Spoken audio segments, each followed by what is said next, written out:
জানিয়ে দিব আমাদের হাতে থাকা সর্বশেষ গুরুত্বপূর্ণ আপডেট বাংলা সংবাদ। জুলাই অভ্যুত্থানের শহীদের মেয়েকে সংঘবদ্ধ ধর্ষণের অভিযোগ। জানিয়ে দিব ধর্মীয় উগ্রবাদ মাথাচাড়া দিলে গণতন্ত্রের কবর রচনা হবে বলছে তারেক রহমান। আরো জানিয়ে দিব স্থানীয় সরকার বিভাগ থেকে প্রশাসনে নিয়োগ দেওয়ার কোনো সিদ্ধান্ত হয়নি বলছে আসিফ মাহমুদ। এবং আরো জানিয়ে দিব দেশের নেতৃত্ব যার কাছে যাক, পরিবর্তিত ব্যবস্থা প্রয়োজন বলছে নাহিদ ইসলাম। সর্বশেষ জানিয়ে দিব জাতিসংগীত শুনে হামজার গায়ে কাটা দেবে বলছে জামাল। শুনছিলেন সংবাদ শিরোনাম, এরপর বিস্তারিত। তার আগে অনুরোধ থাকবে, ভিডিওটি যদি ভালো লেগে থাকে ভিডিওটিতে একটি লাইক এবং কমেন্ট করে জানিয়ে দিন ভিডিও সম্পর্কে আপনার মূল্যবান মতামত, এবং আরো কমেন্ট করে জানিয়ে দিন ভিডিওটি আপনি কোথা থেকে দেখছেন এবং শুনছেন। জুলাই অভ্যুত্থানের শহীদের মেয়েকে সংঘবদ্ধ ধর্ষণের অভিযোগ। ঢাকায় বৈষম্যবিরোধী ছাত্র আন্দোলনে পুলিশের গুলিতে পটুয়াখালী দমকে উপজেলায় এক শহীদের মেয়েকে রাস্তা থেকে তুলে নিয়ে সংঘবদ্ধ ধর্ষণের অভিযোগ পাওয়া গেছে। মঙ্গলবার 18 মার্চ সন্ধ্যার পর উপজেলা পাঙ্গাশিয়া ইউনিয়নে এই ঘটনা ঘটে। এই ঘটনায় অভিযুক্তরা হলেন পাঙ্গাশিয়া ইউনিয়নের আলগি গ্রামের মামুন মুন্সির ছেলে সাকিব মুন্সি এবং সোহাগ মুন্সির ছেলে রিফাত মুন্সি। অভিযুক্ত সাকিব মুন্সিকে পুলিশ আটক করলেও পলাতক রয়েছে সিফাত মুন্সি। ভুক্তভোগী ও পুলিশ সূত্রে জানা যায়, ঘটনার দিন সন্ধ্যার পর উপজেলার পাঙ্গাশিয়া ইউনিয়নের 5 নম্বর ওয়ার্ডের শহীদ জসিম উদ্দিনের মেয়ে তার বাবার কবর জিয়ারত শেষে নানাবাড়ির পাঙ্গাশিয়া ইউনিয়নের 1 নং ওয়ার্ডে যাচ্ছিলেন। পথে নলদরিয়া থেকে অভিযুক্তরা পিছুনায় হঠাৎ মুখ চেপে ধরে পার্শ্ববর্তী জলিল মুন্সির ফিটা বাগানে নিয়ে যায় সাকিব ও সিফাত। ধস্তাধস্তির এক পর্যায়ে কিশোরীকে সংঘবদ্ধ ধর্ষণ করে, এমনকি তার নগ্ন ছবি তুলে সামাজিক যোগাযোগ মাধ্যমে ছড়িয়ে দেওয়ার হুমকি দেয় তারা। এই ঘটনায় বুধবার ভুক্তভোগী নিজে ধমকি থানায় অভিযোগ করেন। সরজমিনে পরিদর্শন শেষে ডাক্তারি পরীক্ষার জন্য তাকে পটুয়াখালী সরকারি মেডিকেল কলেজ হাসপাতালে অন স্টপ ক্রাইসিস সেন্টারে পাঠানো হয়েছে। এ বিষয়ে জানতে চাইলে দুমকি থানার ওসি জাকির হোসেন জানায়, এই ঘটনায় দুমকি থানায় একটি মামলা প্রক্রিয়াধীন। একজনকে আটক করা হলেও অপর অভিযুক্তকে গ্রেপ্তার অভিযান চলছে। ধর্মীয় উগ্রবাদ মাথাচাড়া দিলে গণতন্ত্রের কবর রচনা হবে বলছে তারেক রহমান। দেশে ধর্মীয় উগ্রবাদ মাথাচাড়া দিলে গণতন্ত্রের কবর রচনা হবে বলে মন্তব্য করছে বিএনপির ভারপ্রাপ্ত চেয়ারম্যান তারেক রহমান। এতে দেশ ইমেজ সংকটে পড়বে বলে জানান তিনি। অন্তর্বর্তীকালীন সরকারের দৃষ্টি আকর্ষণ করে তিনি বলেন, ধর্মীয় উগ্রবাদের অতৎপরতার এবং চরমপন্থার নিয়ন্ত্রণে ব্যর্থতার পরিচয় দিলে উগ্রবাদী জনগোষ্ঠী এবং পরাজিত ফ্যাসিবাদী অপশক্তি দেশে পুনরায় গণতন্ত্রের কবর রচনা করবে। অপরদিকে গণতান্ত্রিক বিশ্বে ইমেজ সংকটে পড়বে বাংলাদেশ।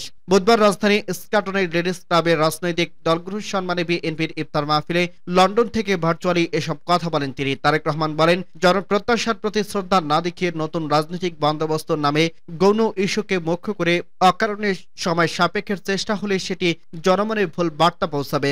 তিনি বলেন, দেশ গত 1.5 দশকের ফ্যাসিবাদী শাসন শোষণের দেশের শুধু শিক্ষা ব্যবস্থা, রাজনীতি, অর্থনীতি এসব কিছু ধ্বংস হয়নি, বরং বাংলাদেশের আবহমানকাল ধর্মীয় সামাজিক সংস্কৃতি মূল্যবোধকে ধ্বংস করে দেওয়া হয়েছে। সামাজিক রীতিনীতি সমাজে ছড়িয়ে দেওয়া হয়েছে ঘৃণার বিষ বাম্প, বিনষ্ট করে দেওয়া হয়েছে সামাজিক সম্প্রীতি ও ভ্রাতৃত্বের বন্ধন। বিএনপির ভারপ্রাপ্ত চেয়ারম্যান বলেন, একটি রাষ্ট্র ও সমাজের জনগোষ্ঠীর মধ্যে ধর্মীয় সামাজিক সম্প্রীতি এবং মূল্যবোধ যদি বিনষ্ট করে দেওয়া হয়, তখনই সমাজ ব্যবস্থা অবক্ষয়, ভঙ্গুর, নিষ্ঠুর এবং অমানবিক হয়ে ওঠে। ভঙ্গুর রাষ্ট্র ও সমাজ ব্যবস্থা উগ্রবাদ আর চরমপন্থা বিকাশের এই এক উর্বর জমিতে পরিণত হয়েছে। দেশে হঠাৎ করে অতীতের মতো নারী ও শিশু নির্যাতন, ধর্ষণ উদ্বেগজনক হারে বেড়েছে মন্তব্য করে তারেক রহমান বলেন, দেশের অর্ধেক জনগোষ্ঠী নারীদের নিরাপত্তাহীন রেখে দেশকে এগিয়ে নিয়ে যাওয়া অসম্ভব। সরকার, প্রশাসন ও আইন শৃঙ্খলা বাহিনী নতুন রাজনৈতিক বন্দোবস্ত তৈরি কিংবা অন্য কোনো কাজে হয়তো বেশি মনোযোগী থাকার কারণে আমাদের নারীরা নিরাপত্তার সংকটে পড়ছে কিনা এ বিষয়ে গভীরভাবে ভাবার প্রয়োজন আছে।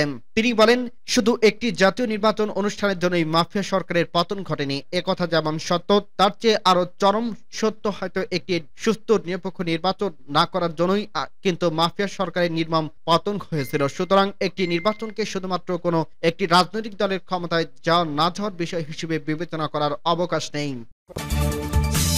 স্থানীয় সরকার বিভাগ থেকে প্রশাসনে নিয়োগ দেওয়ার কোনো সিদ্ধান্ত হয়নি বলছে আসিফ মাহমুদ। স্থানীয় সরকার বিভাগ থেকে ওয়ার্ড পর্যায়ে প্রশাসনে নিয়োগ দেওয়ার কোনো সিদ্ধান্ত হয়নি বলে জানিয়েছে স্থানীয় সরকার উপদেষ্টা আসিফ মাহমুদ সজীব ভুঁইয়া। বুধবার বিকেলে সামাজিক যোগাযোগ মাধ্যমে ফেসবুকের নিজস্ব ভেরিফাইড পেজে দেওয়া এক স্ট্যাটাসে তিনি এসব কথা বলেন। আসিফ মাহমুদ বলেন, স্থানীয় সরকার বিভাগ থেকে ওয়ার্ড প্রশাসনিক নিয়োগ দেওয়ার কোনো সিদ্ধান্ত হয়নি। এখন স্থানীয় সরকার নির্বাচনের বিষয়টি সরকারের বিবেচনাধীন। সুতরাং নির্বাচনের সিদ্ধান্ত চূড়ান্ত হওয়ার পূর্বে প্রশাসন নিয়োগের প্রশ্ন অবান্তর। তিনি বলেন, জনগণের প্রত্যাহিত টানা সেবার প্রয়োজনে স্থানীয় সরকারের উপর নির্ভরশীল। সিটি কর্পোরেশন, পৌরসভা, জেলা পরিষদ, উপজেলা পরিষদ, সিটি ও পৌর ওয়ার্ডেতে প্রতিনিধি না থাকায় এসব সেবা ব্যবহৃত হচ্ছে। তাই জনগণের প্রত্যাহিত দুর্ভোগ নিঃসরণে স্থানীয় সরকার নির্বাচনের বিষয়ে বারবার বলছে। স্থানীয় সরকার উপদেষ্টা বলেন, প্রশাসনের নিয়োগ এ বিষয়ে সরকারের চূড়ান্ত কোনো সিদ্ধান্ত হয়নি। নির্বাচনের মাধ্যমে প্রকৃত জনপ্রতিনিধি দিয়ে স্থানীয় সরকারের পরিচালনায় সর্বোত্তম। দেশের নেতৃত্বে যার কাছেই যাক, পরিবর্তন ব্যবস্থা প্রয়োজন বলছে নাহিদ ইসলাম। জাতীয় নাগরিক পার্টি এনসিপির আহ্বায়ক নাহিদ ইসলাম বলছে, বাংলাদেশে এখনো ফ্যাসিবাদী শক্তি ও তার দোসররা বিভিন্ন জায়গায় রয়ে গেছে। আমরা যেটা বলছি, ফ্যাসিবাদী সিস্টেমটা পাল্টে হতে হবে। বাংলাদেশের নেতৃত্বে আগামীতে যার হাতেই যাক না কোনো একটি পরিবর্তিত ব্যবস্থা প্রয়োজন। বুধবার 19 মার্চ রাজধানীর ইস্কাটনে লেডিস ক্লাবে বিএনপির ইফতার মাহফিলে নাহিদ এসব কথা বলেন। অনুষ্ঠানে প্রধান অতিথি হিসেবে লন্ডন থেকে ভার্চুয়ালি যুক্ত হন বিএনপির ভারপ্রাপ্ত চেয়ারম্যান তারেক রহমান। ইফতারকে কেন্দ্র করে ইস্কাটনে রাজনৈতিক দলের নেতাদের মিলন মেলায় পরিণত হয়। দেশটির ভবিষ্যৎ রাজনীতির গতিপথ নিয়ে নাহিদ ইসলাম বলেন, অংশগ্রহণমূলক নির্বাচন করার মতো, দেশের মানুষকে প্রতিনিধিত্ব করার মতো রাজনৈতিক দল বা পক্ষ বাংলাদেশে রয়েছে। 5 আগস্টের শক্তিকে বাংলাদেশের মানুষ পরাজিত করছে। মুক্তিবাদ ও ফ্যাসিস্ট হাসিনা আওয়ামীকে বিতাড়িত করছে। আগামীতে বাংলাদেশের ভবিষ্যৎ রাজনীতি ও নির্বাচনে সেই মুজিববাদী রাজনীতির কোনো স্থান হবে না। এনপিসির আহ্বায়ক বলেন, একটি বিচার প্রক্রিয়া চলমান আছে, সেই বিচারের আগে প্রশ্ন ওঠে না নির্বাচনের। আমি রাজনৈতিক দলের প্রতি এই আহ্বানটা রাখবো যে এ বিষয়ে আমরা একটি রাজনৈতিক ঐক্যমতে আসতে পারি। আমরা সবসময় এমন এক বাংলাদেশ প্রত্যাশা করছি যেখানে রাজনৈতিক শক্তিগুলো তাদের মধ্যে মত পার্থক্য থাকবে, নীতিগত পার্থক্য থাকবে, সমালোচনা থাকবে, কিন্তু সবাই একসাথে বসতে পারবে, আলোচনা করতে পারবে দেশের স্বার্থে ও জনগণের স্বার্থে। নাহিদ ইসলাম বলেন, যখন রাজনৈতিক শক্তিগুলোর মধ্যে বসার মতো অবস্থা না থাকে, রাজনৈতিক নেতৃত্বের ভিতরে যদি অনৈক্য তৈরি হয়, সেখানে রাজনৈতিক ও অরাজনৈতিক শক্তিগুলো সুযোগ সন্ধানী হয়ে ওঠে। বাংলাদেশের ইতিহাসে আমরা বিভিন্ন সময় দেখছি এটা হয়েছে। আমরা মনে করি যে পরিবেশ পরিস্থিতি রয়েছে, সেখানে রাজনৈতিক ঐক্যটা থাকবে। জাতীয় সঙ্গীত শুনলে হামজার গায়ে কাটা দেবে বলছে জামাল। মনোযোগের কেন্দ্র তিনি। একটু পরপরই শাটারের শব্দ শোনা যাচ্ছে। এমন কিছু এক যুগ আগেও দেখা গেছে বাংলাদেশের ফুটবলে। সেবার জামাল ভুঁইয়া ছিলেন কেন্দ্রীয় চরিত্রে। ডেনমার্ক থেকে বাংলাদেশের ফুটবলে পা রেখেছিলেন তিনি। এবার চরিত্রটা হামজা চৌধুরীর। তাকে ঘিরেই যত আগ্রহ, যত কৌতূহল। দুজনের মাঝে অনেক মিল। কেউ বাংলাদেশের জন্ম নেয়নি, তবে এই মাটিতে নারীটা প্রথা ছিল শুরু থেকেই। সেই নারীর টানেই দেশের মাটিতে পা রাখা জামাল ভুঁইয়ার সময় ফিরে এখন অধিনায়ক। তাই খুব কাছ থেকে দেখছেন হামজার এই একই পথ ধরে হেঁটে হেঁটে বাংলাদেশের ফুটবল পরিমণ্ডলে পা রাখাটা, এই অনুভূতিটা কেমন। জামাল জানালেন, তখনকার সঙ্গে এখনকার দৃশ্যর খুব পার্থক্য পাচ্ছে না, তবে হ্যাঁ, ভালো অতি অবশ্যই আমার লাগছে। যেভাবে আপনারা হামজাকে বরণ করে নিচ্ছেন সেটা দুর্দান্ত। এটা গোটা বিশ্বের সবাইকে অনুপ্রেরণা দেবে।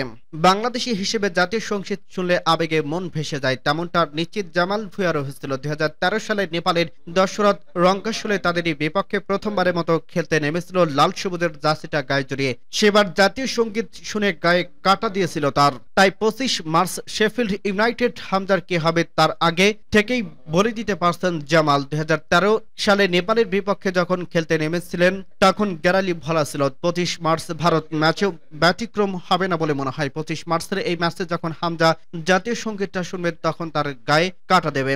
নিজের সঙ্গে হামজার নিয়মিত মিলটুকু এতটাই আটকে যাক, জামাল নিশ্চয়ই তা চাইবেন। বাংলাদেশের অধিনায়কের অভিষেকটা সে দিন মোটেও ভালো হয়নি। 2013 সালের এই ম্যাচে বাংলাদেশ হেরেছিল 2-0 গোলে। এবার স্বাভাবিক ভারত তাদের বিপক্ষে ডার্বিটা যেন কোনো মূল্য দিতে জিততে চাই, তা আর বলতে